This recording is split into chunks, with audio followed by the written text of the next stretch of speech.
Lucky Lefty podcast. ONORA boys in the building. SD2 Mike. MALIK ZAIRE, the original Lucky Lefty himself.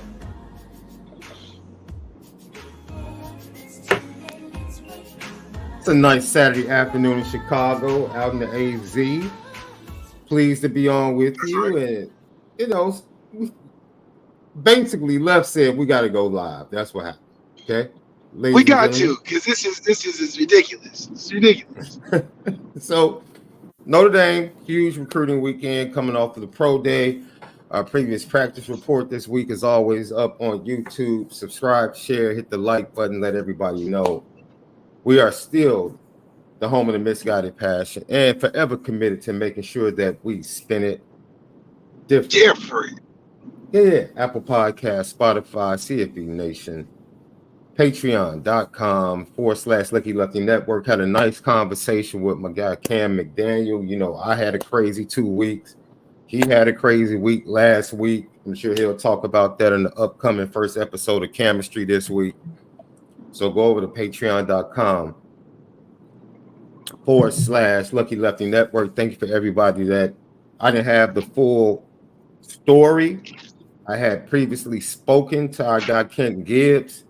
I know he finally put out a tweet about what he had been dealing with. He was in a very serious car accident and came out unscathed.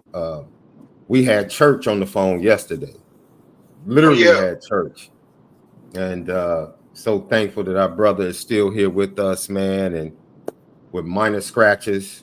And he'll be able to tell the story this week when we had the first episode of Three's Company that we release as well. So, man, God is good all the time.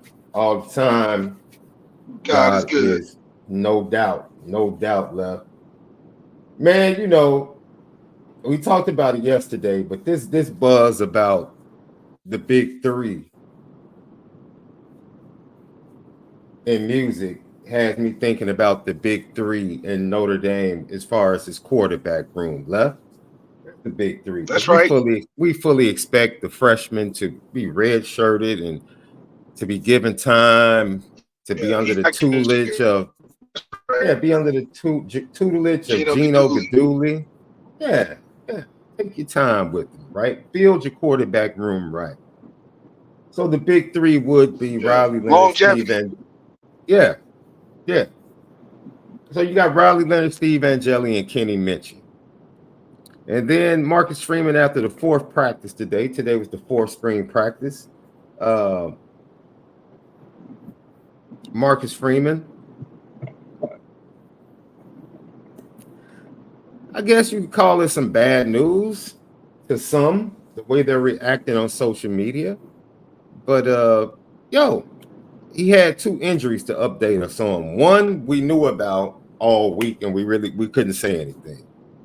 And the other one was kind of, but here's Marcus Freeman updating everyone on the 2 injuries to 2 major contributors for the offense. Updates, Riley Leonard will be out the next few weeks, due to an additional surgery he had on his ankle on Friday, so yesterday, to address a stress fracture that was beginning to develop. And, basically the surgery was to exchange the current plate he had in his ankle with a new one. The doctors thought it went extremely well. The overall prognosis of his and health of his ankle is excellent. So we'll see when he can get back. We're not putting a timetable, but we know it's going to be a few weeks, but we're not saying he's out for the spring. There could be a chance he comes back and participates in some capacity during spring ball. And so Deion Colsey will also be out for a few practices. He had a dislocated finger that required surgery to fix. He's expected to return probably sometime next week in some capacity. Again, I don't see him catching balls next week, but expect him to be back out there next week. This is terrible. Floor is yours. As low as yours, Left. Yeah. Go ahead. It's terrible because I had the injury, obviously, on my ankle. And when I had got it done, that's a full season right there.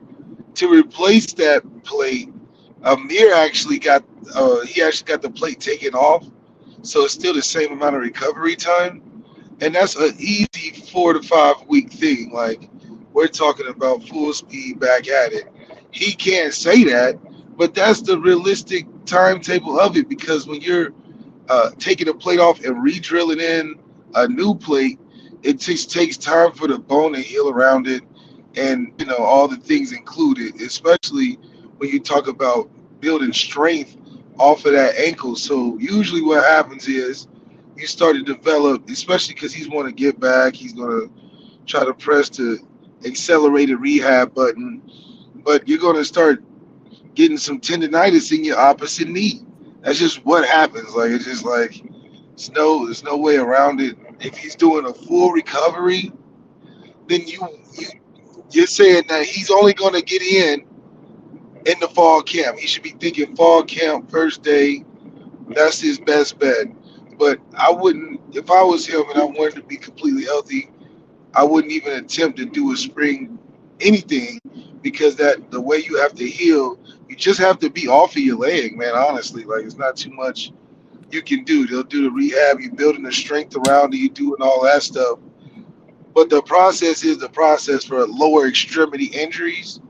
Like, he's still young, all of that, so that'll help.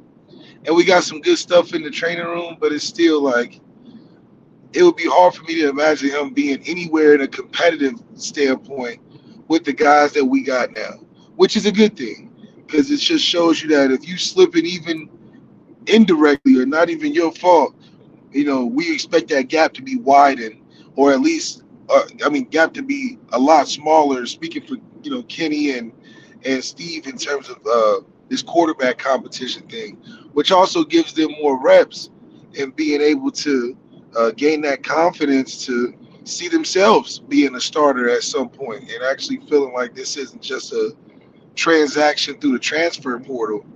So it brings up a lot of interesting points that Marcus Freeman has to deal with, because now I'm thinking about the thoroughness of our evaluation. Like, he didn't treat us like Caleb Williams, where he didn't do no medical.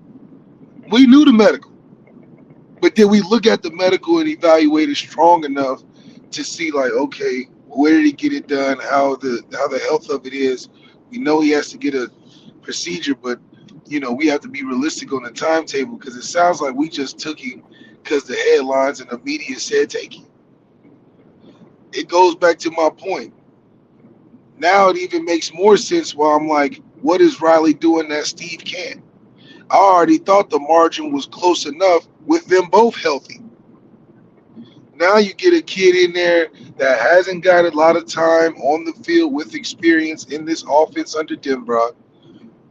Now you got a guy whose strength is to be able to run around and make extended plays and do this, that, and the third with the football, which naturally you're not going to have that same energy because you're coming off an ankle injury.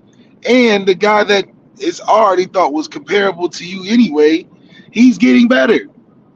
And he's been around the guys. He can take these reps that you're missing. So I really think the competition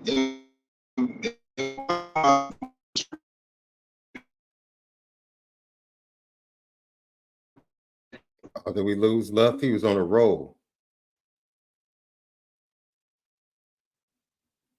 you hear me? Yeah, go ahead. You broke up. You said you at the competition part. What were you saying about What the competition? Part? You were starting to get into the competition now. I was saying, how much can I get out of Steve? How much can I get out of Kenny? Because now those are who I'm thinking about, Marcus Freeman, in my mind. Because we already, not that I'm writing Riley off, but the time it takes for him to get on that and then get on pace with learning the offense, getting with the receivers. He already was, in my opinion, handicapped in the throwing department. So not being able to throw on top of gaining your health and the strength of your game, which is running, I just think it's a project that's going to take a lot longer. He'll be more beneficial in a package situation. He should be the Tyler Buckner while we're guiding Steve or Kenny through the season as the full-time starter. Wow, some huge recruiting news just broke. Five-star quarterback out of Tennessee, Jared Curtis, who was an offer for Notre Dame in 26, has just committed to the Georgia Bulldogs. Lucky Lefty Wow, podcast. So that's one less 26 quarterback that Notre Dame will be looking at. that's right. Because we're not gonna chase you now. No. So speaking of that competition, Marcus Freeman, he talked about that left, and this is what he had to say about that quarterback competition. No, and right now what we've done is just have Steve with the ones, Kenny with the twos, and CJ with the threes. And, you know, if we only go ones and twos with certain parts of practice, Kenny and CJ will rotate a little bit. And that's probably the plan going forward. Right now we know, you know, Steve is ahead of the other guys, just through experience, just through the evidence that he's shown us. And so it's kind of made it simpler for Coach Gaduli to kind of script reps, ones, twos, and threes. You know, it's easy to do that. You know, well, listen, at some point we have to name a starting quarterback. And not having Riley for spring ball is kind of changed the process to being able to do that. But again, all I'm going to say is that at some point we got to name a starting quarterback, and when we feel like we're ready to do that, we will. Is it fall camp? Is it, you know, after spring ball? Is it? I don't know. You know, and what we got to do is we got to continue to look at the body of work, and you know, I love competition, and so the ability to have a quarterback competition is exciting to me because I think it makes everybody better. But I also understand, as Coach Denbrock and Coach Gaduli would say, is we need the continuity between a quarterback and the offensive line. So at some point we'll name one. I don't know when that time will be. See, I told you. I don't know, man.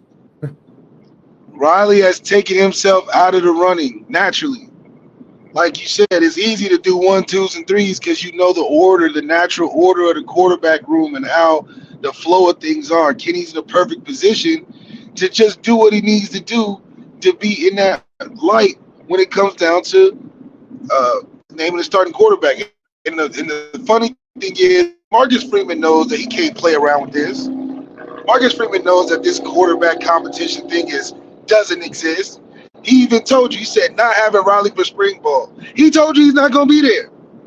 He literally told you Riley is not going to be there for spring ball. So Riley cannot be on the thought process of being the starter this year because of the continuity, because of the fact that he's missing all these reps coming from a transfer position. If any other position that transferred in didn't play in spring ball, it's highly unlikely you're going to roll out to be the starter, especially if you're not that dude on an athletic level, you know. So I think what makes it good for Riley, though, is to be able to get as healthy as he can because you're not rushed, considering I think we like the two guys that we have, and Kenny and Steve.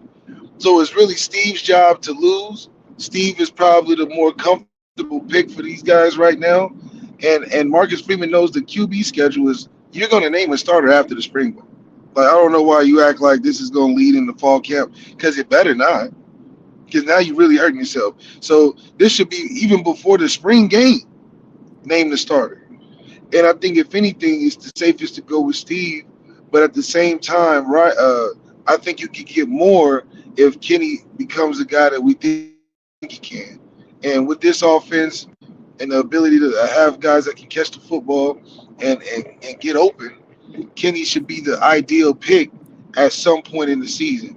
And I do think Riley has a place, you know, where we're in, you know, short yardage and in the red zone. We can get him running around, being a big body. But we should just transition him into packages until we learn what he can really do. But because of the season that we have, I think he'll be able to get time, and he should focus on getting plays to help the team instead of just being the guy that he thinks is the first-round quarterback at this juncture, because I think we have to be on our schedule, not on his. Lucky Lefty podcast. I'm very interested in, like you said, you've been where Riley Leonard is right now, coming back from injury in the midst of a competition at quarterback at Notre Dame. What should his mindset be? Because I'm sure frustration has to be part of this entire process. What can he do right now?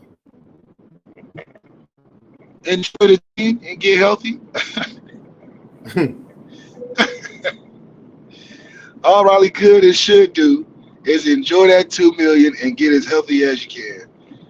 Because at the end of the day, you rushing any of this type of injury or recovery process, you're just not going to be where you want to be. So I think the best thing for him is to use that $2 million and get as comfortable and as strong as he can, and then hope for the best. Like when you get your chance to get some reps, you just got to be ready. So obviously, staying locked in with Denbrock, being able to continue to know what's going on, and the offense hasn't graduated over your head where you don't know how to catch up with it.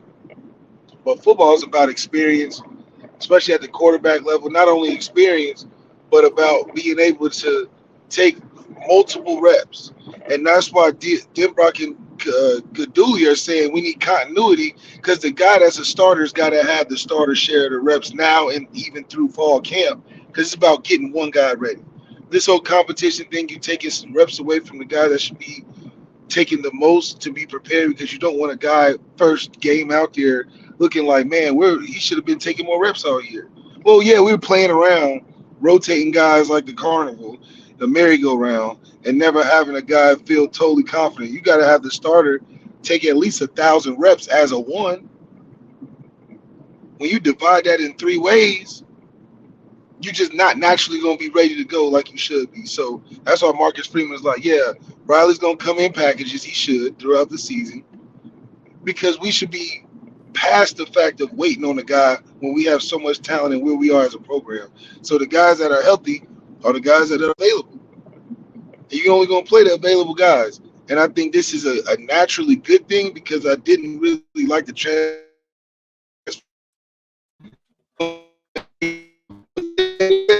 quarterback.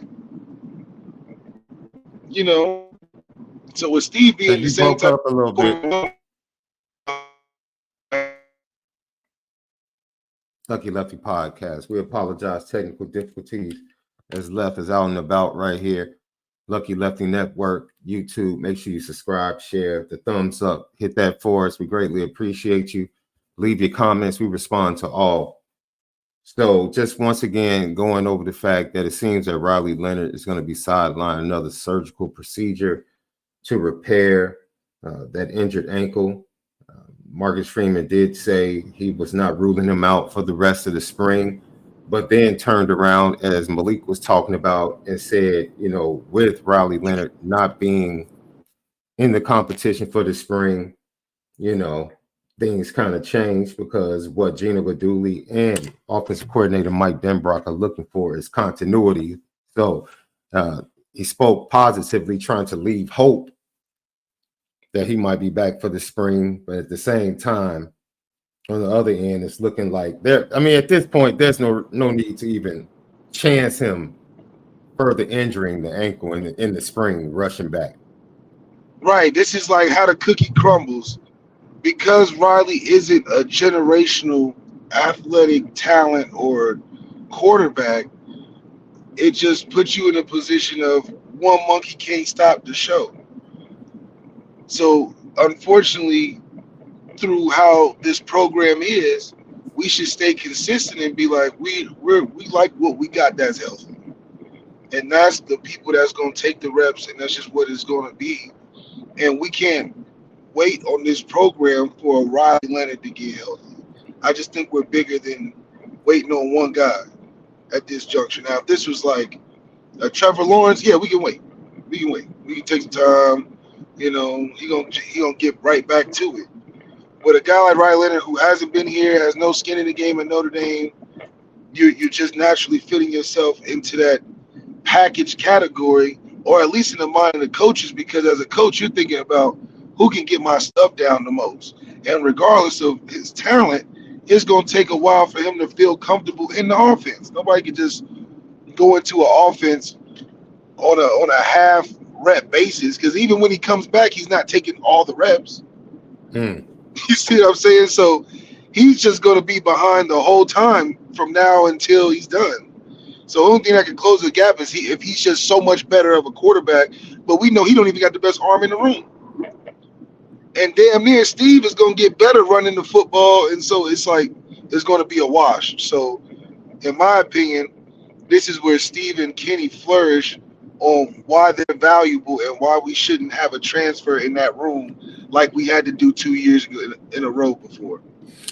You know, you had that conversation with Kenny when they were on break back in January. And I remember you telling me that, you know, you told him a moment is going to come in the spring. That's right. I don't know if That's you were right. being prophetic to him or just trying to encourage him, but you told him, like, hey, a moment's going to come during the spring, and seize that moment. And it seems like that moment is now with the extra reps that he's going to get. You know, just talk about the imprint that Kenny Minchie can make right now and taking advantage of this situation. He's in a prime position. Not only did he feel like he could throw the best in the room, now he's in a comfortable position because, yes, CJ's activated, but they really want him to be on ice. So you can rest in your mind like, okay, I'm not having over my shoulder. So when you're the guy that's chasing instead of the guy being chased, and the guy that you're chasing, you're more talented than, oh, you're excited. Oh, you're excited because now you're just going to be wild in practice, and then they're going to have to play you because the guy ahead of him, which I do think Steve can hold him off for a certain amount of time, but when the game has the cream rises to the top. And as long as Kenny's confident and play well, he's just going to naturally have a better spring because he's a more talented quarterback. Now, Steve's leadership and Steve's ability to do what is asked of him and perform at a consistent level is going to keep him in the right spot until it comes down to we have to win games and you have to do a little bit more than just your job. It's interesting you bring that up because I think about this situation, and you know, a lot of people felt like immediately when Leonard decided to transfer to Notre Dame that Steve Angeli should look at a certain point. Before I saw him in the Sun Bowl, I even said, yo, Steve might want to start looking for, you know, opportunities around college football. And then I saw his performance in the Sun Bowl paired with, you know, the minimal action we saw at the end of the regular season or during the regular season. And it was stark. It was, definitely contrasted what we saw in the spring, like night and day. And for me, it was like a signal like, Gino Guidugli is earning his money at Notre Dame. And you stack that on the Gino, And that's what we were hoping that Gino was doing in the background of watching Sam play. I didn't think that necessarily hand in his back for Sam. It was more like, okay, how can we get you comfortable to get through this season? But I'm really training these young bulls that are under you because they're going to be here longer. And for a guy like Riley, unless he tries to take another year, which I don't. If I'm Marcus Freeman, I'm like, look, you hurt right now. And the way this quarterback room is looking, and if we turn out that you're not starting at the beginning of this season, I don't know why we would keep you another year. In my opinion, you should be on that transfer portal wave again, just because now we got dudes coming in, CJ gonna be ready to play, and now you are really a 1.5 year guy in with way less reps than the guys you're competing against in the same offense, and so. That's just how the cookie crumbles sometimes, but we're at a program stage where we're not necessarily holding on to one guy thinking he's going to save us, because now the recruiting's good enough to where we got guys that are ready to go and just looking for an opportunity. Can I caution Notre Dame fans not to be foolish like Chicago Bears fans in this moment? Let me just caution Notre Dame fans. Don't be fools. Don't do that. This is not Riley against Steve or Riley against the room. This is whoever can win god darn games in Notre Dame. I don't give a darn who it is. I don't give a darn who it is. And for the first time, feel comfortable knowing that you got 3 good darn quarterbacks in the room. That's right. That's what we're saying. That are college. That's what we're saying. It's like, dude, I don't care. It's unfortunate. Do you want to see people get injured? No. But we don't have to live off of this. what if scenario like we did with No, Tyler Buckner? no. We lived on we held on to Tyler Buckner being so good if he just stayed healthy mindset because we didn't have any other talent in the room. So that's what I'm saying. Let Riley get as fully healthy as he can because we're still going to be in a good position with the guys we got that are taking the reps. So it's like, yeah, if we was a Louisville, if we was one of these one-off programs, yeah, you know that Riley's the best thing you got going in the room, so you're going to support that. We've been saying, and Sean's seen it, Riley don't got the best arm in the room right now. Healthy. So that's not going to change. So him coming back with Steve's athleticism being comparable to his already, I just think it's unfortunate. But listen, it's fortunate because now we can stay on schedule in development and we can possibly play a guy early. When the last time we look, did let me point this out. And this is why I say everybody needs to relax. Everybody, like, you don't have to sit here as we stand March 23rd, 2024 and declare, or this guy's going to win it no matter what. That guy's going to win it no matter what. You know what? Relax. Dude, if it's left up to Mike Denbrock, Gino Guidugli, and Marcus Freeman, I feel pretty dang good about that trio making the right decision for this team. Whoever it is. Whomever it is. If it ends up being CJ Carr, I'm cool with that. I'm doubly excited if the true freshman comes out on top. I'm like, okay, he must be a dude. He flat out must be a dude. If he just beat out Kenny and Steve Angeli and Riley Leonard. And I keep telling people the confidence that Marcus Freeman has when it comes to this team. And we're going to hear from him talking about that coming up in a few minutes left. But this is not a woe is me situation. In other years, Notre Dame fans definitely be like, here we go again. Man, just can't get right. The Notre Dame quarterback room is like that character from the movie Life with Martin Lawrence and Eddie Murphy. Just can't get right. Just can't get it right.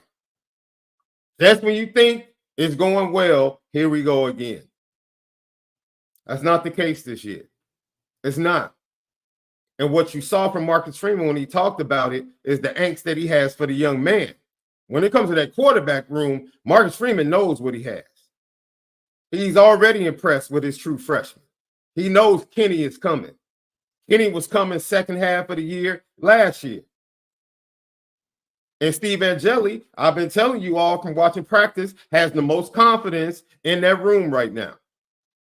I didn't say he had the most talent, but I said in live reps and in drills, there's nobody walking on that field with his chest poking out more than Steve Angeli right now. That's it. That's it. So, ladies and gentlemen, what is to complain about right now?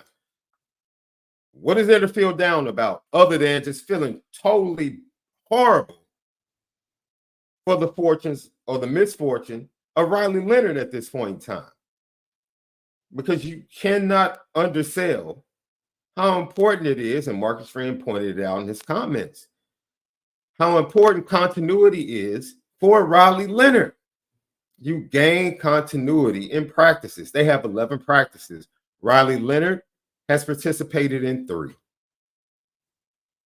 And he's probably only going to end up participating in 3 of the 11 practices leading up to the blue and gold game on April 20th. That's just unfortunate. It's unfortunate. But someone's misfortune is another man's fortune. And that's what it is for Steve Angeli, Kenny Minchie, and CJ right now.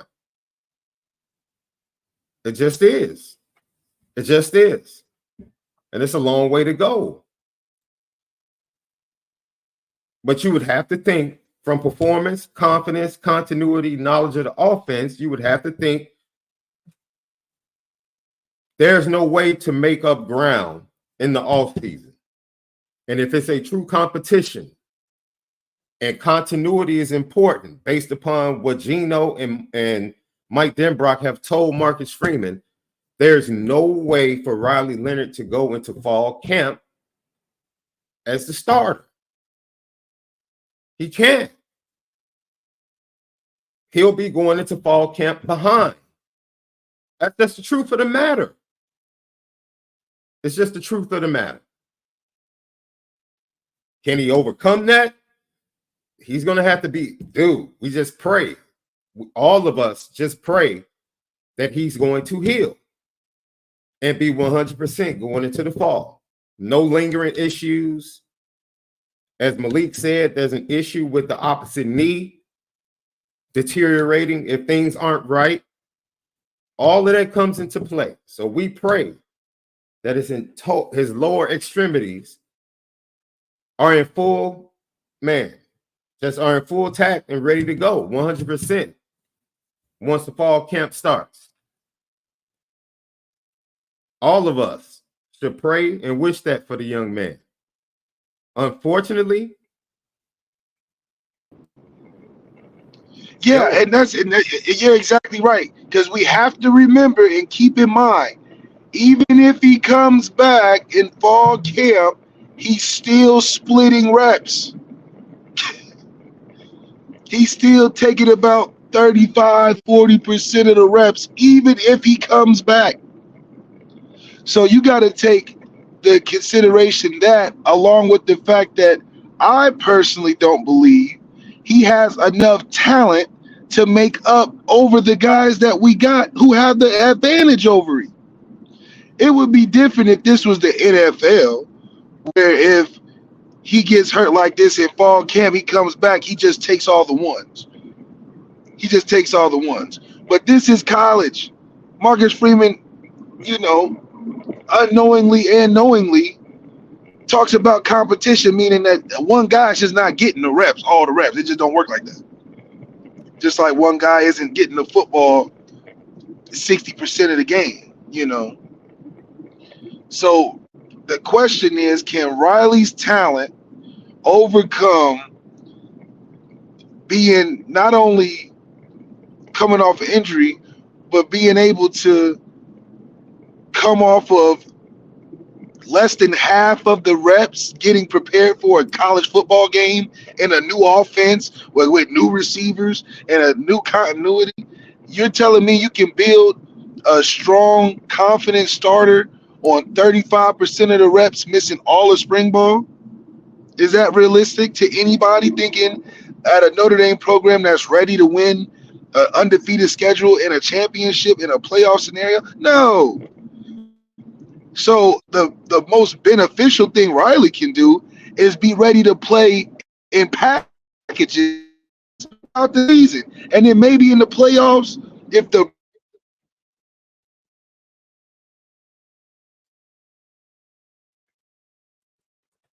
Lucky Lefty podcast. To reiterate, we're talking about Riley Leonard having a surgical procedure, according to reports and what we heard from Marcus Freeman. Matter of fact, for those hold on, Left. For those that joined late, we'll let you hear what Marcus Freeman had to say about the injury. Once again, this is him talking about Riley Leonard's injury along with the injury to Deion Colzie.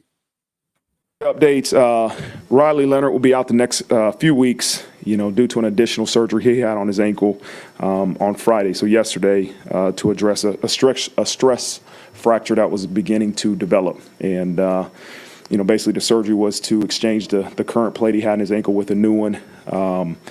The doctors thought it went extremely well. The overall prognosis of his and health of his ankle is excellent. So, we'll see when he can get back.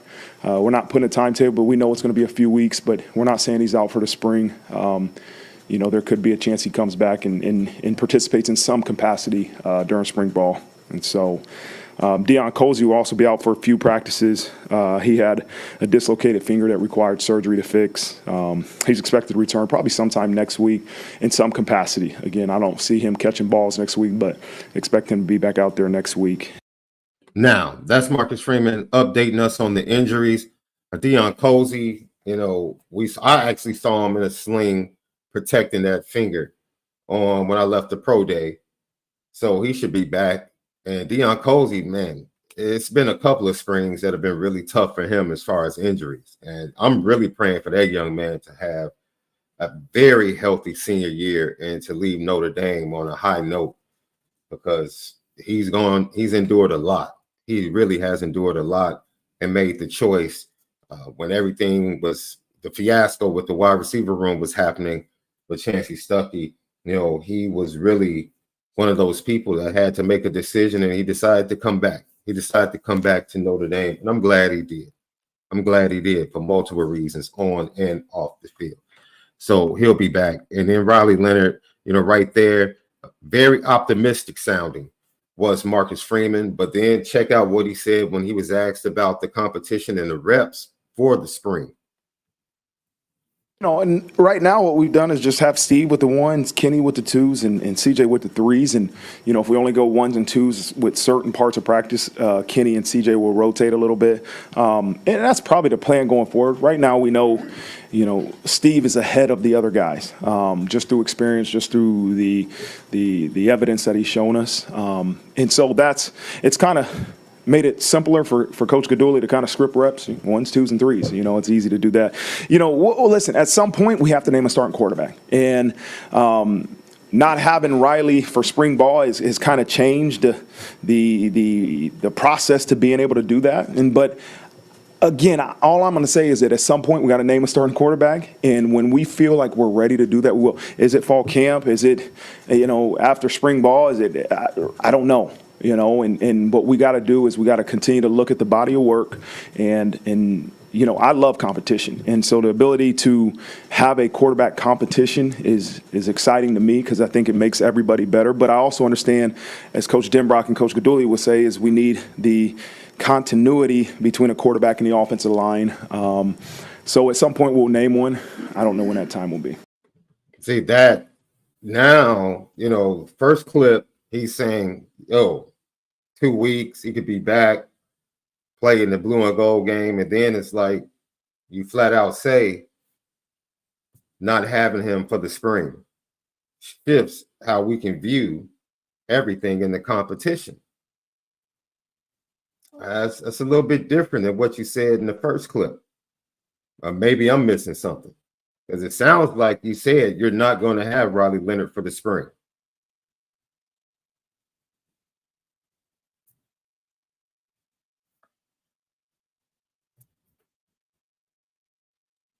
And it sounds like you admitted that now that changes everything, the decision-making for the quarterback competition.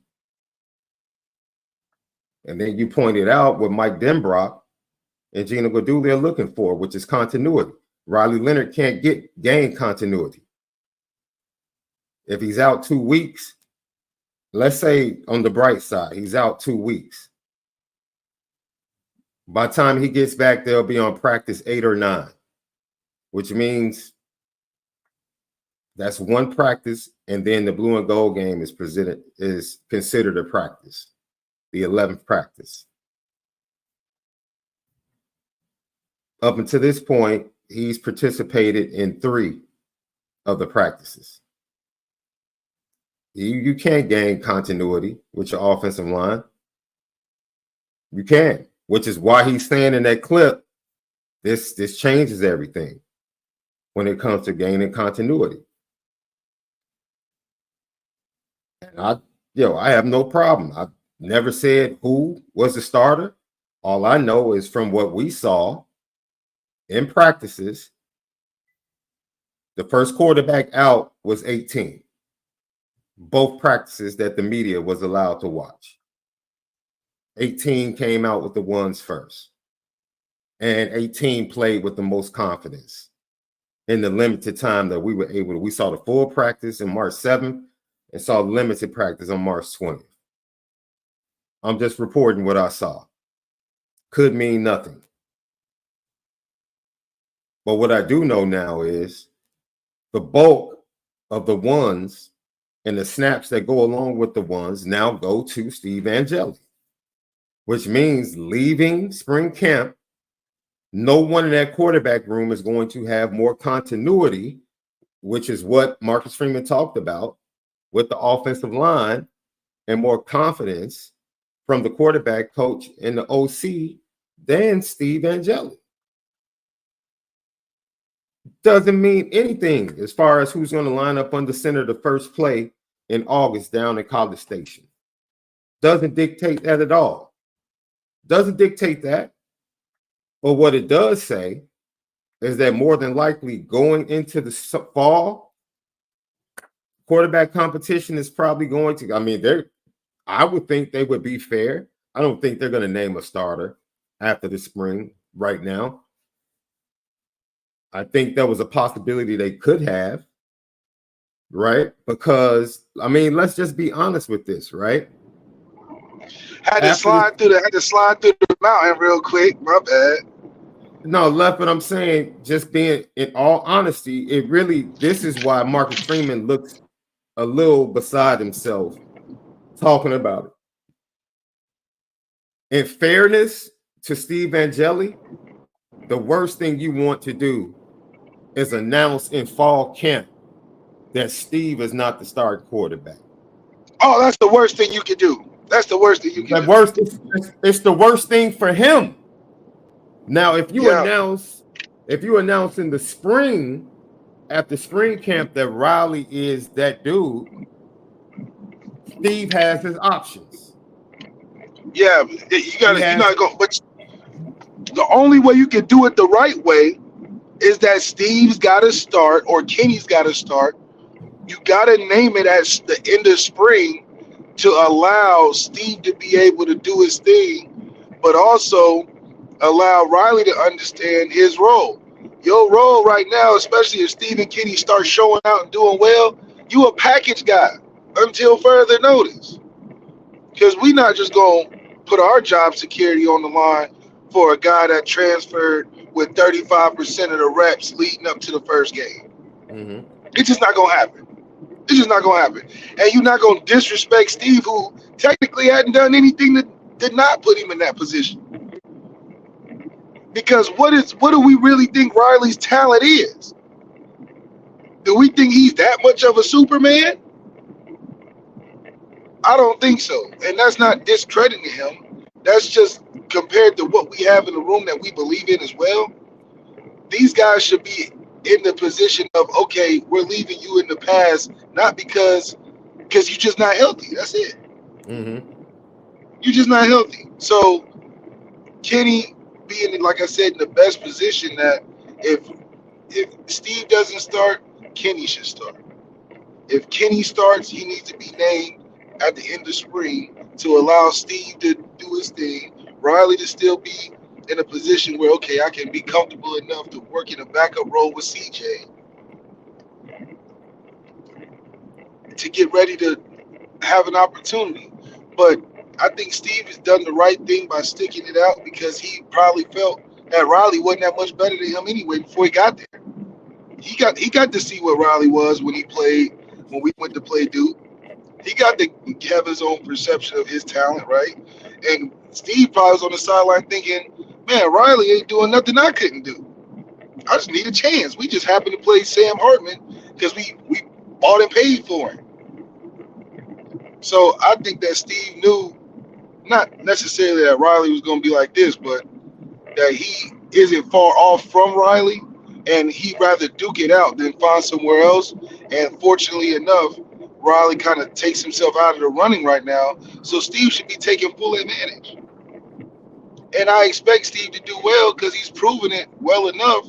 Steve's test is going to have to come against when we need him to make plays in the right moments. But with the schedule, he'll be able to guide himself and get ready as the season goes on. Lev, how difficult of a situation, not only just judging the quarterback, but there's a possibility.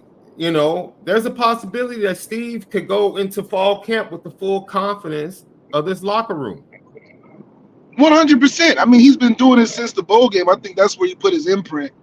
Played well enough in the bowl game, got the confidence he needed going into the offseason, and he's taking the 1 reps right now.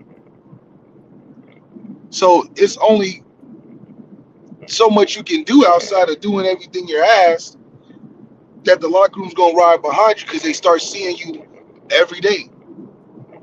They haven't seen Riley enough to even think that there was a split. If anything, it's like, okay, Steve gonna rock with us. We can win with that. Worst case scenario, we got a better guy that can throw the football, two better guys that can throw the football behind him. You throwing Riley back into the mix, it's like, well, what is Riley doing that's better than Steve? That's the whole point of the transfer portal I was upset about. What is Riley doing better than Steve when Riley isn't the best thrower in the room and he damn near isn't that much more athletic than Steve now? Jesus, is that what's going to save Riley Leonard in this situation? Because that's what they love talking about. So even the leadership aspect that Riley, quote unquote, has and experience, I think the team is more comfortable with Steve because he's most available. And then they start to see the flashes from young Kenny Minchie as the number 2. It's almost like out of sight, out of mind, which it goes against Riley. But, you know, I think we owe him enough to give him some packages like we did Tyler Buckner. They about the same talent anyway. But if Steve was a bona fide who did you just compare to Tyler Buckner? Riley Leonard, the packages. You bugging, bro. You bugging. No, I'm saying in terms of inputting him into the game. Oh, you trying to compare him to like what Tyler was when Jack Cohn was here? Yes. When he comes back. Okay. Yes. I misunderstood. I thought you were comparing their talents. No, I think they're gonna. I think the packages will explain the benefit of their talents with running around and hard nose running and all that. But I don't think I don't see Riley overtaking a Steve that has momentum from a talent standpoint. That's the biggest question. That's what's so tough. When I feel really bad because I feel like, you know, NFL scout standpoint, NFL scouts would tell you Riley Leonard is the better prospect at the position. But not the better size. I mean, Steve and Riley about the same size too. Yeah, Steve is a big dude. Steve is a big boy now. Yeah, he's not no big boy. He's not no little guy. And he's not a bad athlete for his size at all. He's not a bad athlete. That's what I'm saying. He can run it. He can get the same 10 yards Riley Leonard can. And my thing is, Riley Leonard's not, in my opinion, he's not the guy that's like, oh, you know, you put him in there, he might get 50-yard touchdowns consistently. And we don't need him to. That's the other thing. In terms of what the team needs, we don't need a guy necessarily being the main attraction at the quarterback position from a running standpoint. We got guys that can run around. We saw Chris Mitchell say, y'all disrespecting my speed and y'all need to give me the football anyway. That's a role that Kenny Minchie can fit to because Kenny Minchie's growing into the position and can use those talents around him in a better way than what Riley would take away from the team being do-it-all Riley. And Steve's somewhere in the middle between that. Steve may not activate the passing game as well, but Steve is going to give you the opportunities based on the play given. He's going to hit his reads. He's going to be quick at it. He may not make too many amazing throws, but he's going to make the open throw because he knows the offense. He knows what's going on. He's taking the reps. Kenny's going to make that wow throw, and it's going to help because he's got those guys around him that the most receptions in college football last year. He got tall guys. He got fast guys. So Riley is doing what in terms of value to the team when he comes back? He would only be taken away because he's going to be running a lot more. He's not as accurate. What is he adding to the team as a starter? What is he adding to the team as a starter when he gets back? Because in my opinion, his style of play doesn't align with what we're doing on offense from trying to get better in the pass game, trying to be more efficient in the run game, but also scoring in bunches. We just came out of a slow cook offense where we ran a bunch, a lot of nickel and dime, and then we take our shots. We're looking to take shots consistently, and the best throwers are the youngest guys. Like Steve only got a year left before we get guys that where he can't even compete with throwing the football. So this is why this is Steve's year, if anything. That's why, in fairness, if Marcus Freeman, you're not going to start Steve, let him know at the end of spring because he can take that confidence somewhere else and not feel like you jerking him around. Because right now we're getting all better throwers by next year. You're not even going. It shouldn't even be a conversation. You can't make as many baskets as these guys. Like these guys is hitting the 70% range on accuracy and all that. So before Steve gets phased out from a talent standpoint, this is the year to do it. Hell, this is the year for Riley and Steve to do it from a talent in the room standpoint. Because after this, Kenny confidence gonna be there. CJ already coming, and then Deuce Nice in the holster. And we're gonna need to see what happens from that. So I do think that if any year Steve is gonna do it, he got this spring to do it. If he don't have it, Marcus Freeman should be fair and also on his own schedule to know that you can't drag this out. It's not a drag out situation. The team's too good. The team is too good, and the position is too important for you to do that. And Gino Gaduli and Denbach told you. He said we're gonna need some continuity, bro. This whole competition thing ain't gonna work too long. Lucky Lefty podcast. Riley Leonard recovering from injury. Deion Cozy recovering from injury. We'll see if both of them can get back by the spring game. If not, we look forward to their healthy return and coming into fall camp and being able to impact the Notre Dame offense, which is earmarked to be far more explosive this year based upon early returns from the first 4 practices in the spring. 7 more practices left. We'll see what continues with this Notre Dame offense and the Notre Dame team. Hit this thumbs up for us. We appreciate you. Leave comments. We respond to all, especially when you leave them post-show. Lucky Lefty podcast, forever committed to spinning it different. All right, Left, we're almost out of here, man, but I couldn't let you get out of here without hearing what Marcus Freeman had to say about the overall impression of his team when he opened with this at his press conference earlier today. We just finished up, the NCAA tournament. That's why you laughed. I'm like, what are you laughing about? NCAA tournament. They won the ACC. They already took care of that, it's, I don't know, last time I saw you was after 1 practice, I think. We just completed practice 4, which was good. Today was the first day we had full pads on. Guys competed.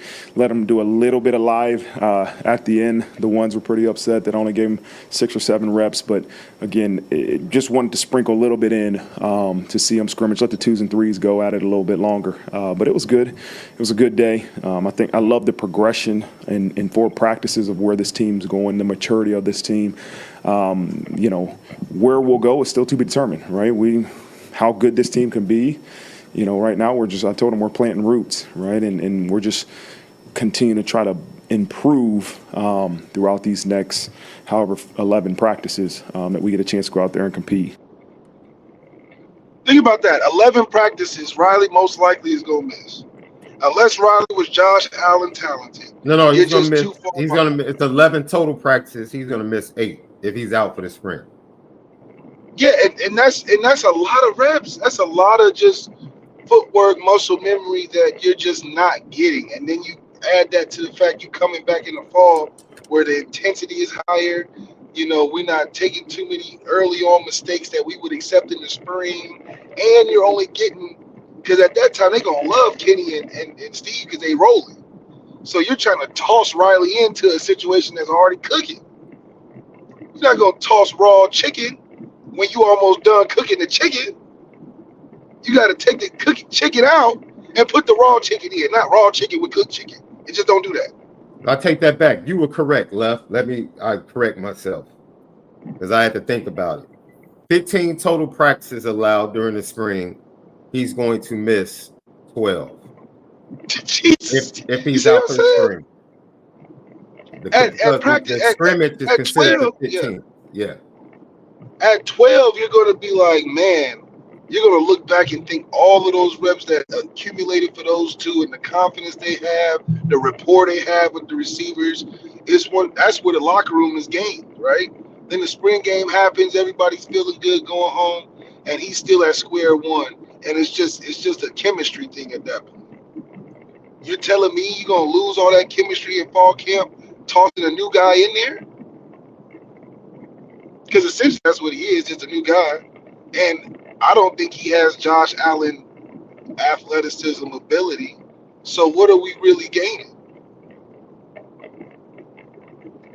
If we were gaining a certain special quality, like, oh, he's 80% completion, oh, he's running a 4.3, oh, he's electric in the game, then okay. But he don't got the best arm. That's reserved for Kenny and them young guys. His athleticism obviously is going to be affected early on, recovering from injury, which puts him a lot closer to the athleticism of Steve. His leadership is what? I think Steve got the upper hand in leadership in the team, control right now. That's what Kenny's trying to gain, the respect of the team. Steve got it. Riley has none. If I was on the team, I'd be like, what respect Riley got other than being on the team and working out next to me? Like, we still got to see if you can win games. Steve has shown he can win games. Even though it was against the 4s and 5s at Oregon State, he won a game, and that gave him respect. Especially from the starters that were playing under Sam, like Jaden Grayhouse and, JT and Faison and all those guys. So they looking at Steve like, okay, this is a reload, not necessarily a fall off. So you tell him you're gonna lose all that momentum from that bowl game up in the fall camp, and you would really mess up the room, in my opinion, because Steve gonna be looking at it like, dude, what can I do? Riley can't be that much better than me. I don't think he felt that coming out of the Sun Bowl. That's right. The moment he decided to stay and say, I'm competing, you already knew what his mindset was going to be. And we told fans, Steve isn't about to just hand this job over. He's the incumbent. You have to come take it. Like, he just has to be really, really terrible. Yeah, he's got to be really, really bad, in my opinion. Because if he's halfway bad, I'm putting in Kenny. Because I want to see what we can get with a young guy starting early. That's what I want to see if I'm Marcus Freeman, ideally. Because you need to test those waters. Because when you get Deuce, you need to know how to develop a young guy that's a sophomore competing for a starting spot. You got to see if you can run that operation. Can you guide that quarterback and gain him experience and not overloading to where you crash him out too early and he's not ready he doesn't develop the right way. Right now, how you have the room is perfect. You got the incumbent, halfway experienced starter with a soft schedule. You got a hungry, more talented quarterback in the weights. A team around him where he can develop properly. So if he don't start this year, fine, but he's got to get some time. And by the next year, because he's going to leave, Kenny should be right in prime form to take the lead and develop the next 2 years in the right way. And CJ should be doing the same thing Kenny's doing right now next year, being in that backup role.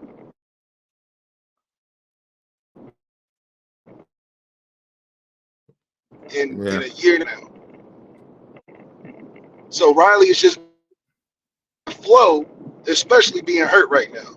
Riley is a utility Taysom Hill type of player, in my opinion, because of the fact that he's not bringing anything that we don't have now. Because at first it was experience and all this intangible stuff you can't quantify, but I think the team feels Steve got that well enough. And when they see Kenny's talent rise, they're going to be like, okay, we're going to follow by example because he's going to be out there. If you want to keep the health of the team, that's how it's got to go, in my opinion. You remember after the Clemson game when we called for Steve Angeli to start the rest of the year? Remember that? You remember that, Love? Yeah, I've been saying, yes. We would have been. This wouldn't be a conversation if Steve. Yeah, this wouldn't be a conversation if Steve started the rest of the season. We were just doing that to get Sam drafted. That's in my opinion. We sacrificed this year for Sam to get drafted.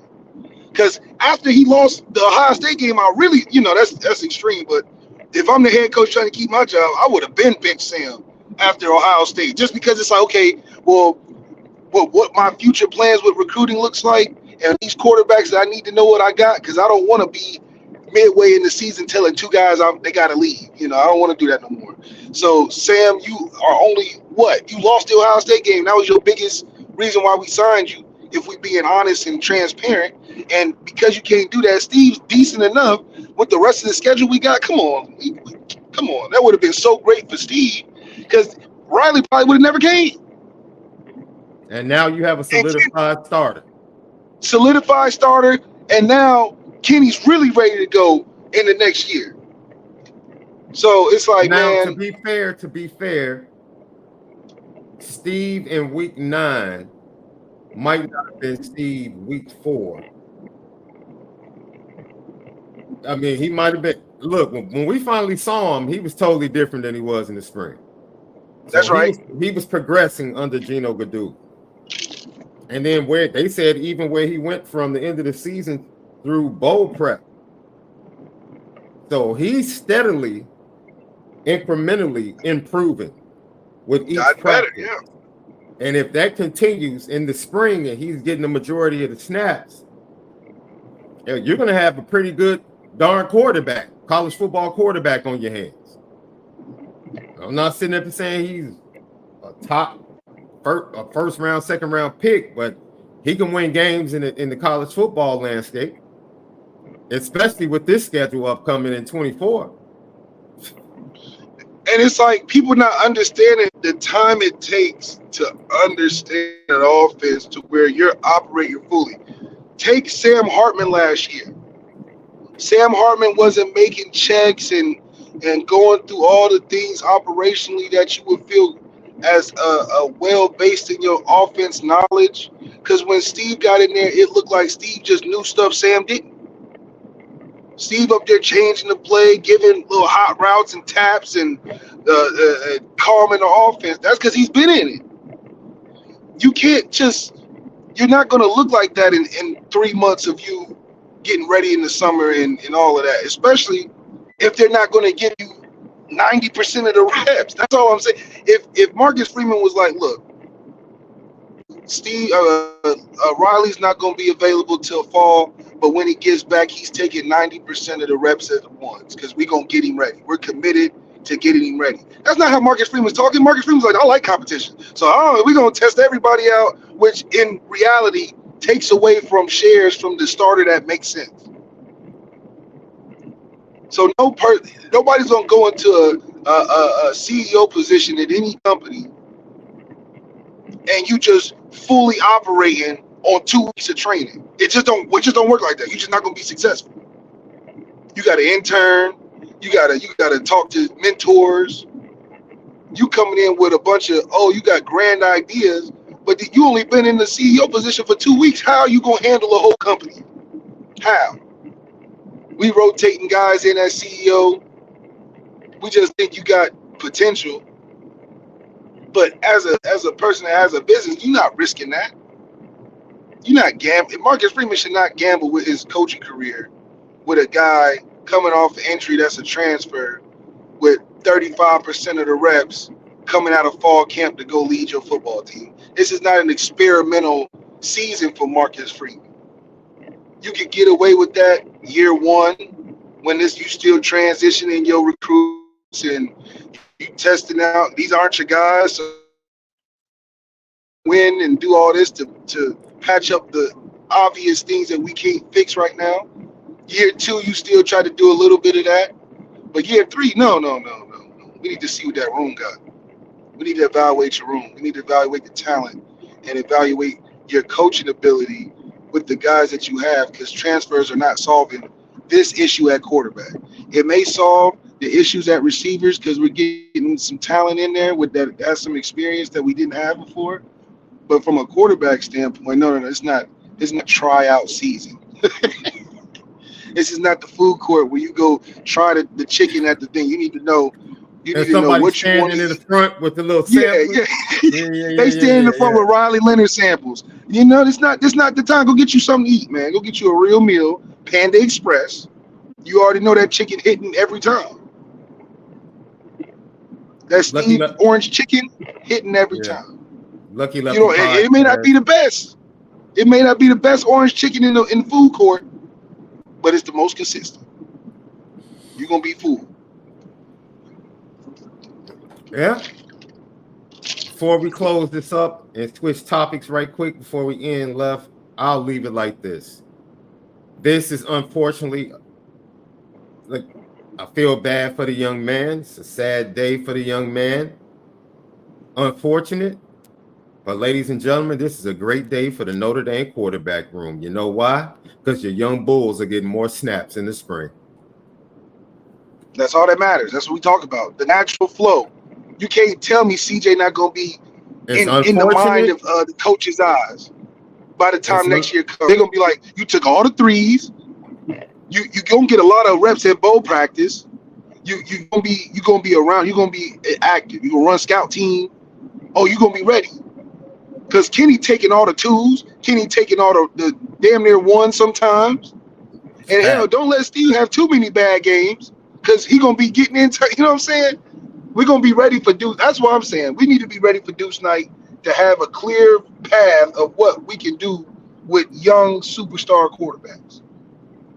Deuce night needs to see how we handle this situation. Because he's not gonna feel good about the walk into Notre Dame and we can't decide on Kenny or CJ because we held on to Steve too damn long or held on to Riley too damn long. And now we got two inexperienced guys by the time Deuce get there. That just can't happen. The Kenny CJ thing gotta be defined because by the time Deuce come in at that 3 and that 26 come in at that 40 next year, it should be okay. CJ got his 2 years. He ready to get out of here with a bunch of wins and all that. And Deuce ready to start by a red shirt sophomore year. That's how it should go. All right, Connor Nepper says this. He says inexperienced Steve versus A&M or experienced Riley versus A&M. It don't make a difference. This is the point. This is the Duke offense. This ain't dude. This is year 3 of Marcus Freeman's football team. We have been told that the talent has been elevated everywhere. The quarterback ain't the difference at College Station. The quarterback ain't the difference. No, if the quarterback is the difference against Mike Elko in his first year trying to establish Texas A&M, then our program is trash. Our program has a problem. Thank you. Our program has a problem. Everybody else might not want to say that. I'll step out there and say that. That's a problem.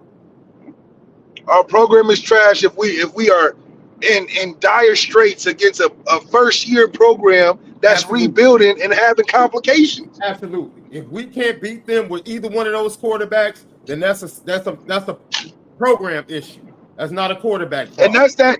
And they keep getting back to these inquantifiable traits that we give Riley.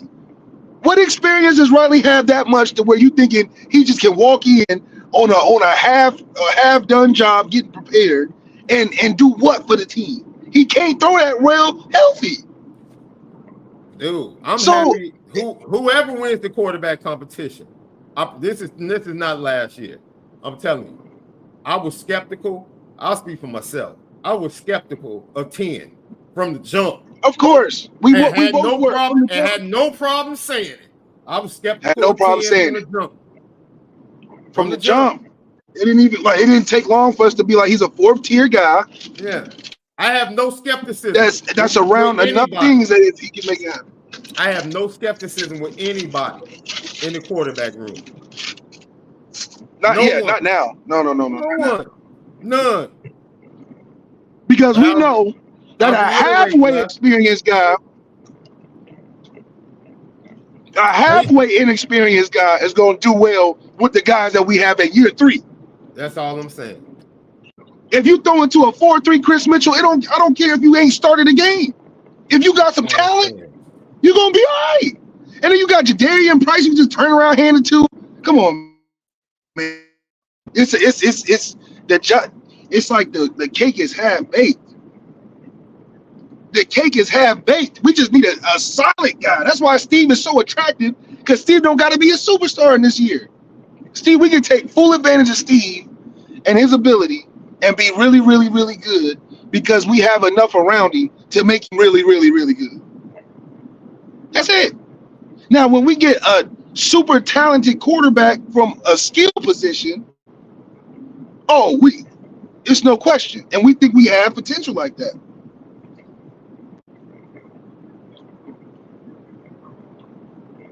Yeah.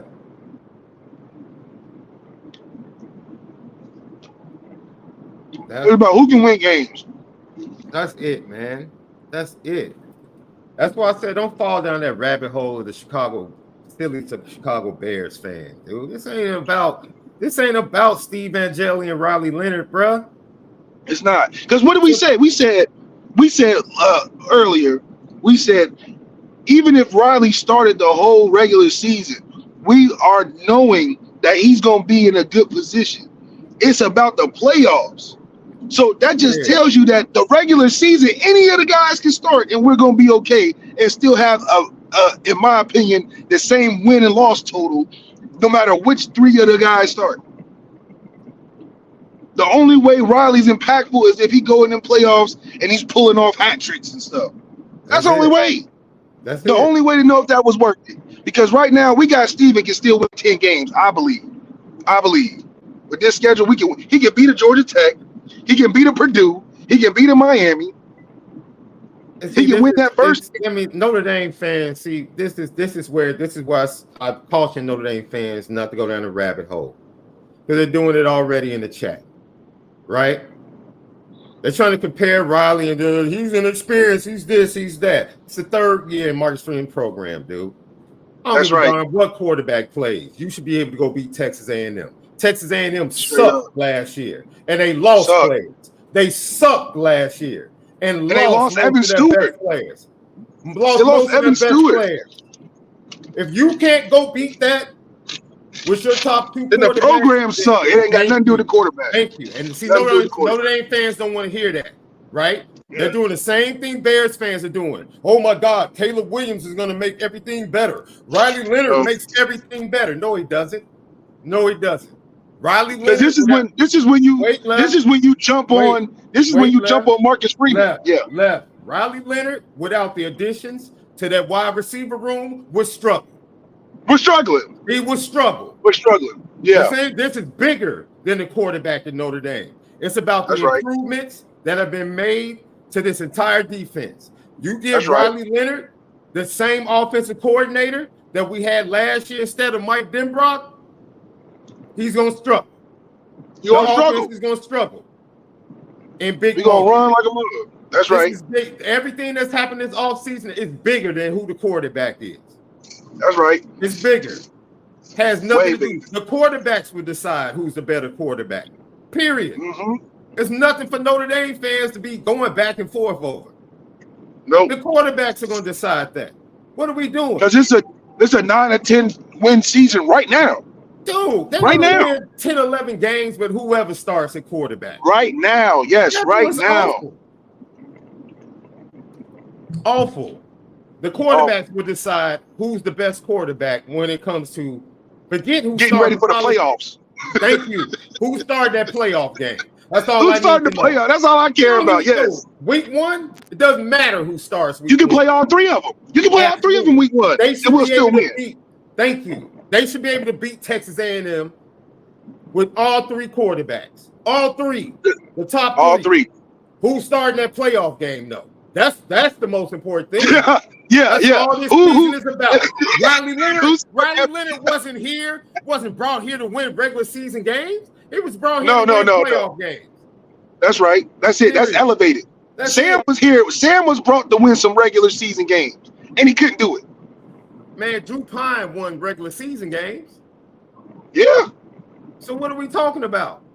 Expectations different now. See, that's why I said the conversation. Now everybody, well, what about the offensive line? Dude, it's Notre Dame. What are we talking about? It's Notre Dame. What does Texas defensive line even have? What does Texas A&M defensive line even have compared to the averaging of the size that we increased on? We got better and bigger. We got better and bigger up front. Come on. Bro, the last thing I'm concerned about is talent on the offensive line. That's the last thing I'm worried about. We can sit here and talk about who's going to start, this, that. Dude, this is Notre Dame. Talent and offensive line, it has to grow up. It has to get game reps, but it's talent there. This ain't Duke, where you lose one offensive lineman and then everything just goes to hell. The whole offense is shot. Yeah, this is not. I'm worried more about the pass rushers than the offensive line. Yeah, I'm worried about getting sacks. Where the sacks? I'm still mad. Still mad. Marcus Freeman tried to downplay that last year. He cannot do that this year if we want to be dominant. Talking about sacks don't matter. Come on. Dudes make whole careers off of sacks. I mean, from the standpoint, he was coming from pressure, and pressure, leads to interceptions. No, put a dude on the ground with the ball in his hands. That's all that's acceptable. If I'm out Washington, I'm got to knock on Marcus Freeman door and be like, is my job security okay? Because you covering for me talking about sacks don't matter. And I'm a D-line coach. I don't even know if I could go in the meeting room and reiterate that stuff to my D-line. Sacks don't matter, guys. We just need to no. Man, sacks lead to money when you get to the next level. You get sacks in the NFL, you get that paper. What? Von Miller played 2 games a year. 2 games a year for $40 million a game to make 1 or 2 sacks in the playoff game. That's it. Dude. What are we talking about? That's why I'm telling, dude. I'm just telling Notre Dame fans, dude. There is no debate in this situation. It's misfortune. But the fortunate part is that our young dogs get more reps and should be more advanced coming out of the spring. That is the silver lining. Riley Leonard comes back. He comes back. He'll be there in the fall. If he wins, he decides that. He decides he has to decide that on a limited. And if he doesn't win, then guess what?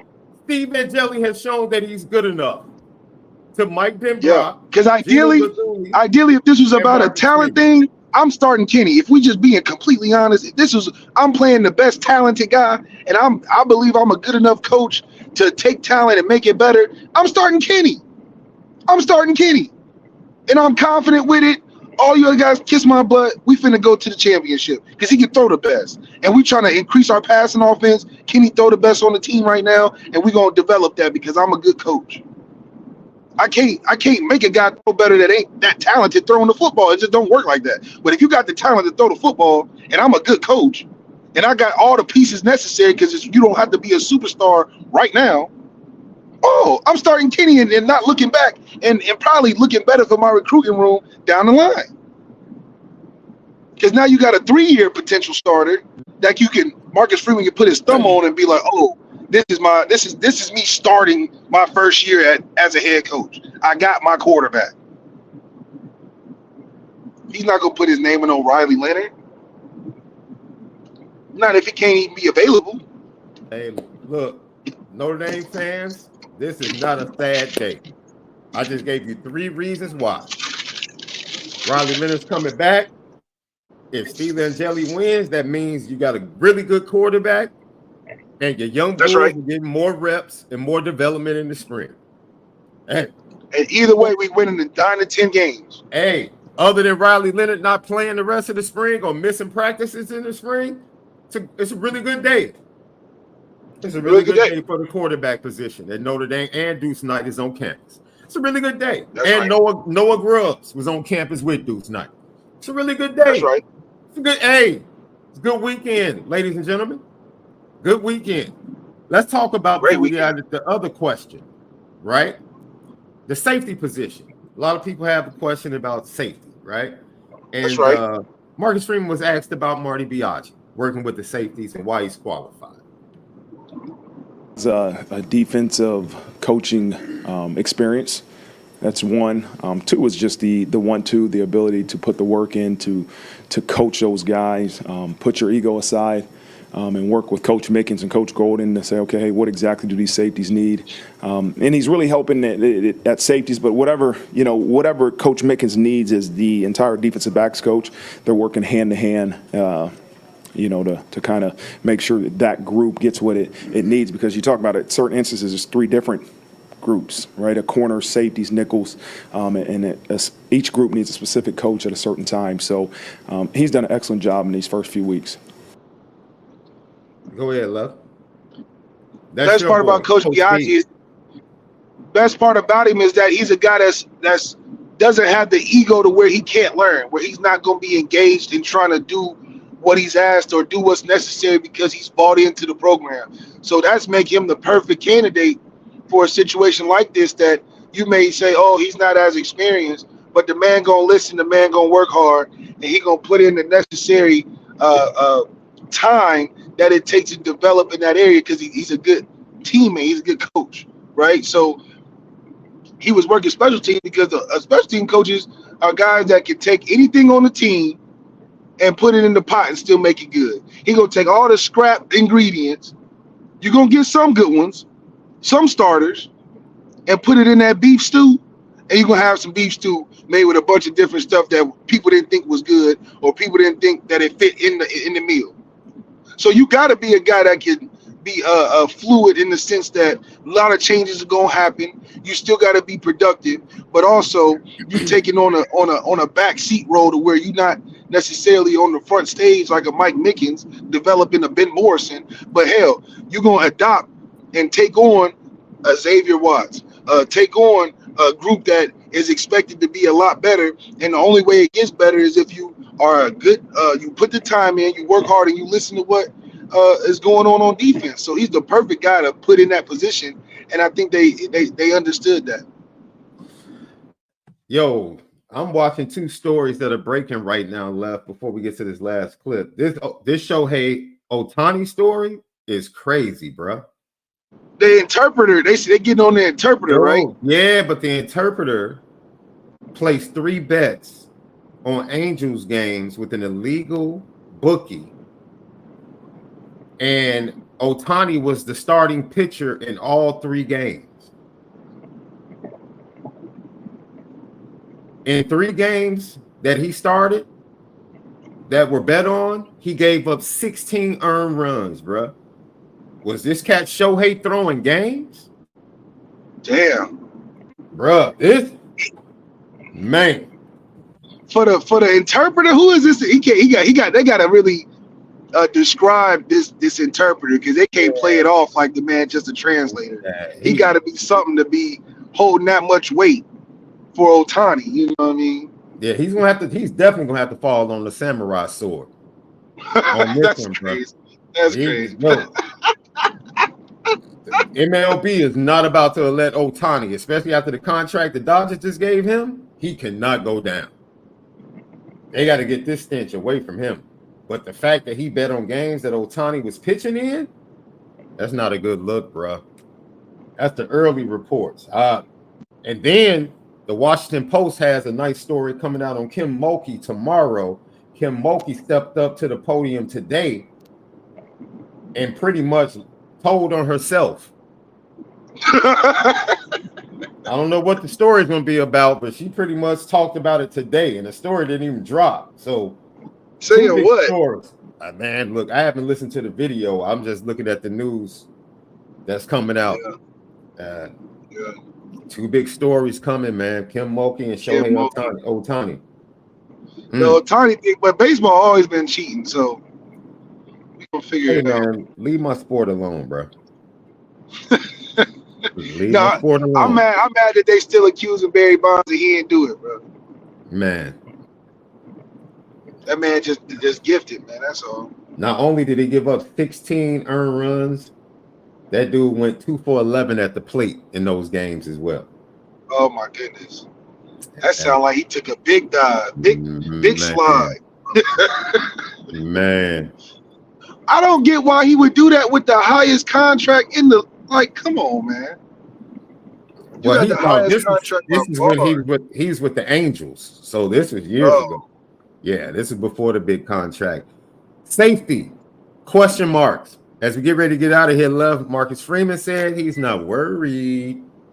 I have a lot of confidence in our entire back end, the coaches and the players. You know, I love walking by their offices. Like Coach Biaggi, Coach Golden, and Coach Mickens all have those corner offices in our building. And you often see either Coach Mickens and Biaggi together meeting with a player or separate with Coach Golden. And that's what makes me feel confident that our deep is going to be great, right, is that the relationship that they're continuously in those position coaches' offices to improve, to watch film. That's what tells me, hey, we're going to be fine. Coach Freeman should have been like, you see, we just paid an extension to Al Golden. I ain't worried. you see, we kept Mickens. I ain't worried. What do you mean? What do you mean? We just paid these brothers to get an extended stay at Notre Dame. Oh, I ain't worried. What we do last year? Oh, I ain't worried. We gonna build on that. We still got first round guys in that back end. I ain't worried. He should have been like, I'm worried about that front seven because that's what's gonna make it even better. Because we know it's sweet in the back end. Because I got my boy Mike Mickens since the Cincinnati days. He gonna hold it down. Coach Biaggi, Coach Biaggi gonna be around like he fly on the wall. So I'm fully confident that Marcus Freeman feels confident in that back end. But also, I want to hear him talk like that about Max Bullock and them linebackers. You know what's so funny, Left? Notre Dame fans have questions about safety. And all they did was tear down DJ Brown all season long. Yeah, basically. And they have an award-winning safety that might be a first and second rounder coming back. That's right. Who's coming back? Who could have left? Who could have left? You're losing. You're bringing back the guy that's an award winner, and you're losing the guy that you hated. That you talk so crazy about, yeah. And you're worried about safety? Please make that make sense to me. Make it make sense to me. Because DJ was experienced and y'all didn't like him.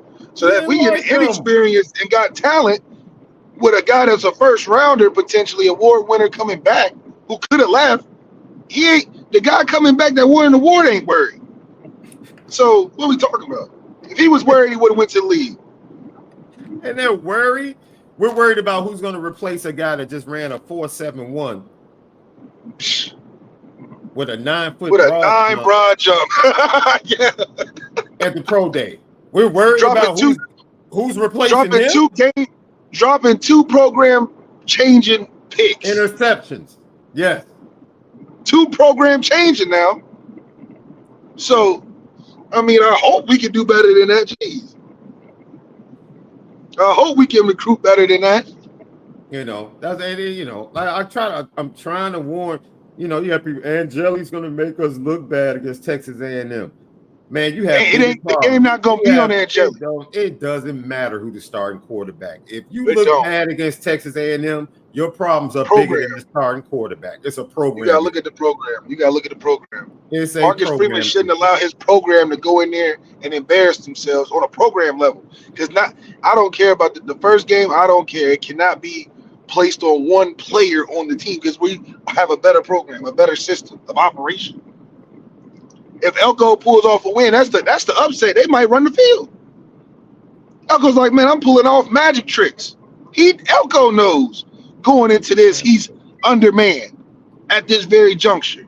He's like, dude, they got 3 years on me, and I'm trying to handle and retain my roster right now. And he got 3 years on me.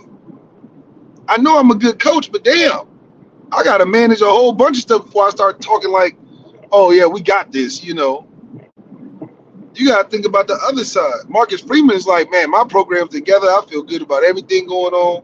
My toughest thing is, when do I name the starter? When. Not how, not if, when. Because we already got things in place. You know what's funny? And I got Pete in the chat said Steve Angeli can't throw the ball past 20 yards. Sam Hartman can? Yeah. Sam can't either, and we won 9 games. Sam Hartman's arm is stronger than Steve Angeli's? We're going to have that discussion? You really want to have it? Because everybody throws flowers at the feet of this dude. Oh, man. Sam did no wrong. Steve Angeli doesn't have a stronger arm than Sam Hartman? We can stop the Sam facade now because he's not there. That's all. We can stop it. We don't have to keep embellishing on Sam because he's not there no more. So we can be honest. He's not better than Jack Cohn. Jack Cohn is the dude. Some people in the fan base have quarterback PTSD. I understand. Jack is the best transfer quarterback we've had, period. And that's including the guy we got now because Jack was available then. Jack had to go through adversity and was still more productive than what we had last year with a clean sweep. So Sam Hartman won 10 games, right? Did he not? 10, 9? Because Steve won the bowl game. Sam Hartman won 9 games. Ladies and gentlemen, we won 9 games with Sam Hartman at quarterback. That's enough said. It's enough said. It's enough said. I'll reiterate. If you can't beat Texas A&M with your top 2 quarterbacks, it's bigger. Throw the program away. Throw it away. No, I'm not gonna say throw it away. I'm just saying it's bigger issues. You got some bigger issues. I'm saying throw it away. Because how is that possible, Marcus Freeman? And we're not sitting here being like disrespectful, saying that, oh, they're gonna blow them out. No, you just go win the game.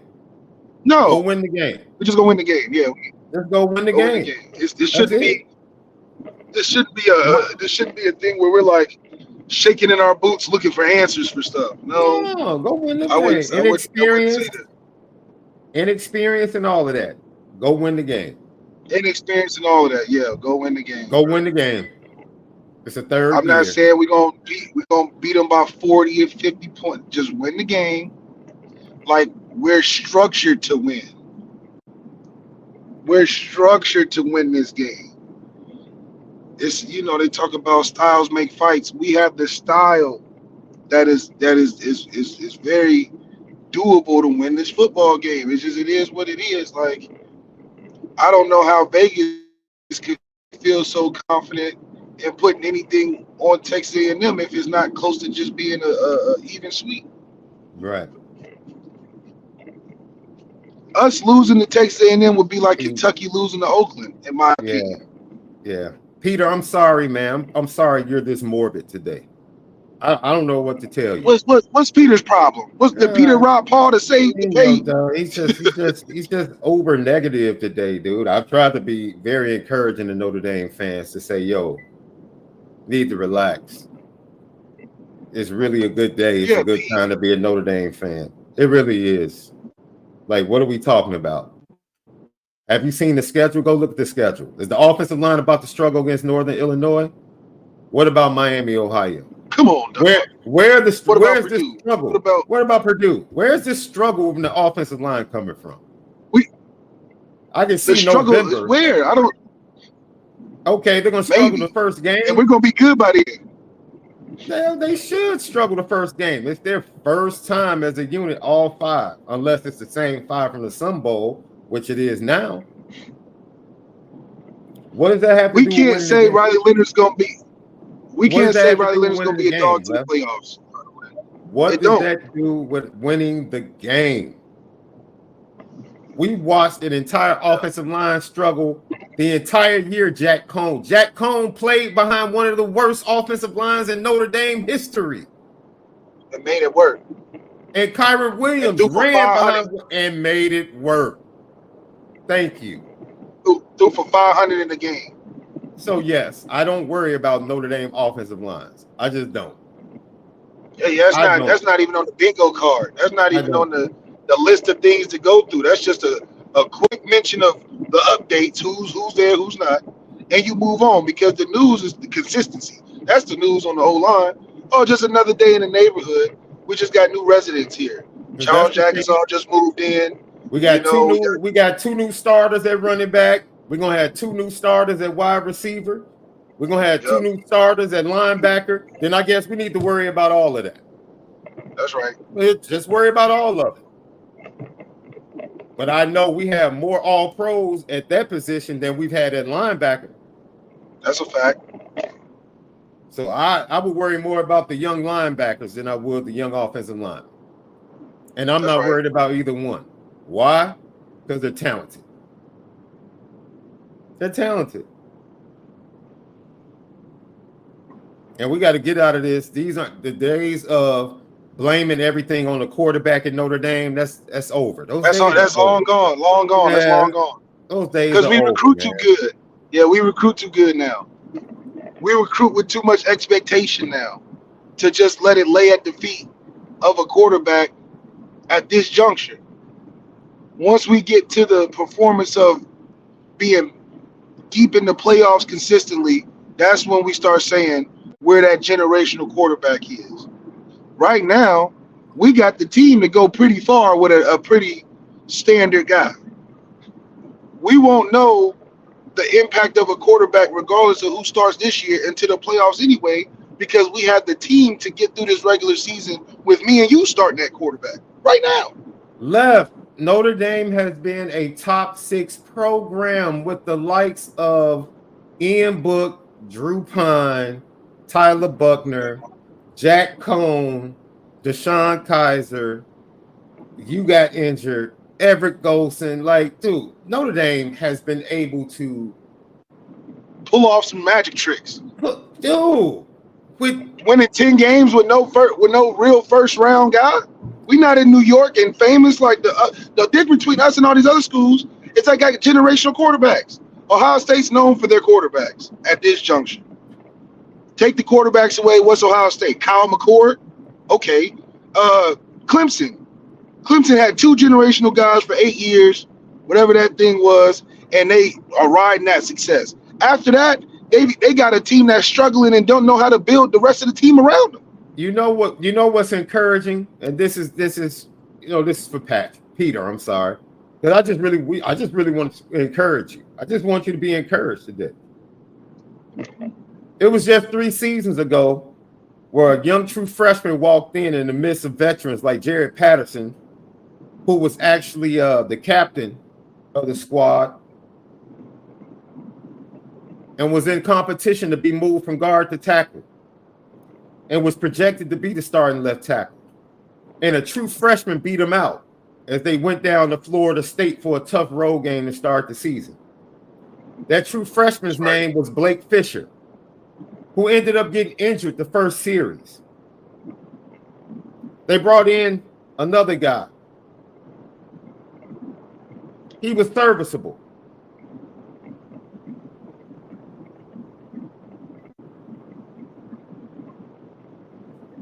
Guess who replaced Blake Fisher at left tackle? Eventually. Joe Alt. Who they just had Joe Alt third string. Oh, we got this dude named Joe Alt. He's just like in the wings, in the back. In the waitings. Yeah, we're gonna we don't know. Yeah, we don't know. He got some potential. We don't know because we're not pressed to play him. Yeah, we're not pressed to play him. Think about that. A top 10 NFL pick as a true freshman was just in the back on the shelf. On the shelf. And that's why CJ's being on the shelf right now is so important. That's why CJ's development on the shelf is so important, because CJ being on the shelf is the same effect, in my opinion, that the Joe Alt effect had. That's all I'm saying. If we got CJ sitting in the weights because we're not pressed to play him and he comes out and does spectacular things, that's the sign of a group that knows how to recruit, knows how to develop, but also is a consistent program. We're not thirsty to play the best players right away because we believe there's a certain development, because we're at that place in our juncture where we can win 10 games with the guys we've developed over time. And if there's a superstar that jumps out here and there, we can put him in there. He can thrive around the guys that we have. We're just here to encourage you today. That's all. We wanted to let you guys know it's not a bad day.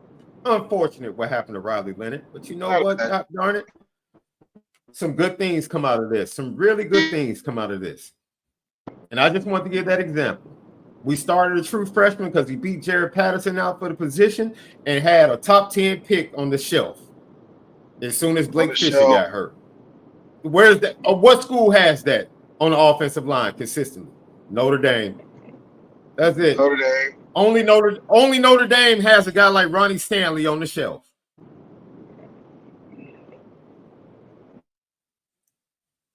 Only a team like Notre Dame can bring in a right tackle. 2 days ago, yesterday?